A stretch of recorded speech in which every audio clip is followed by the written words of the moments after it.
اعوذ باللہ من الشیطان اللعین الرجیم، بسم اللہ الرحمن الرحیم۔ آج ہمارا 25واں درس ہے مقدمہ کتاب فارسی قدیم سے۔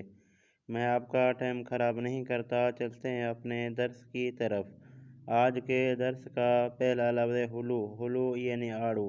یاد رہے کہ یہ لفظ پہلے بھی کئی مرتبہ گزر چکا ہے۔ اس کے بعد لفظ ماہ یعنی چاند، اس کے بعد لفظ ھواپیما یعنی جھاز، اس کے بعد لفظ ھیزم یعنی لکڑیاں، اس کے بعد لفظ ھدھد، وہی ھدھد ہے، ہم بھی ھدھد پرندے کو ھدھد کہتے ہیں، اور فارسی میں بھی ھدھد کو ھدھد کہا جاتا ہے۔ اس کے بعد لفظ ھوایج یعنی گاجر، اس کے بعد لفظ پشے یعنی مچھر، اس کے بعد لفظ یخچال یعنی فرج یا فریزر، جو بھی آپ کو آسان لفظ لگے آپ کہہ سکتے ہیں۔ اس کے بعد لفظ تاکسی، کیا پڑھنا ہے؟ تاکسی یعنی ٹیکسی، ہم ٹیکسی کہتے ہیں اور فارسی والے تاکسی کہتے ہیں۔ اس کے بعد لفظ یخ یعنی برف، اس کے بعد لفظ یاس ایک پھول کا نام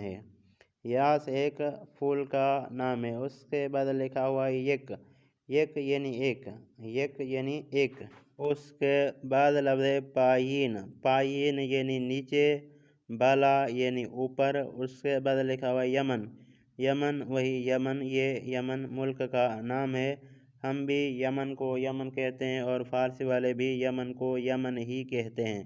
اس کے بعد لفظ یازدہ یعنی گیاراں، اس کے بعد لفظ یکشنبے یعنی ھفتہ۔ انشاءاللہ اس کی تفصیل میں آپ کو بعد میں بتاؤں گا۔ فارسی میں ہفتے کے دنوں کے کیا نام ہیں، ان کو کس طرح پڑھا جاتا ہے، ان کو کس طرح لکھا جاتا ہے، انشاءاللہ اس کی ڈیٹیل میں ویڈیو بناؤں گا۔ فی الحال یکشنبے یعنی ہفتہ۔ اس کے بعد لفظ پاییز یعنی موسم خزاں، جس میں درختوں کے پتے گر جاتے ہیں، جس میں درختوں کے پتے جھڑ جاتے ہیں۔ اس کے بعد لفظ یونان، وہی یونان ہے، یونان ملک کا نام ہے، یونان شہر کا نام ہے، ہم بھی یونان شہر کو یونان کہتے ہیں اور فارسی والے بھی یونان شہر کو یونان شہر ہی کہتے ہیں۔ یہ تھا آج کا ہمارا 25واں درس۔ امید کرتا ہوں کہ دوستان اس درس کو سنیں گے، اس درس کو لکھیں گے، اس درس سے استفادہ حاصل کریں گے۔ دوستان سے آخر میں ریکویسٹ ہے، اگر میری ویڈیو آپ کے کام کی ہو، میری ویڈیو سے آپ نے کچھ بھی سیکھا ہو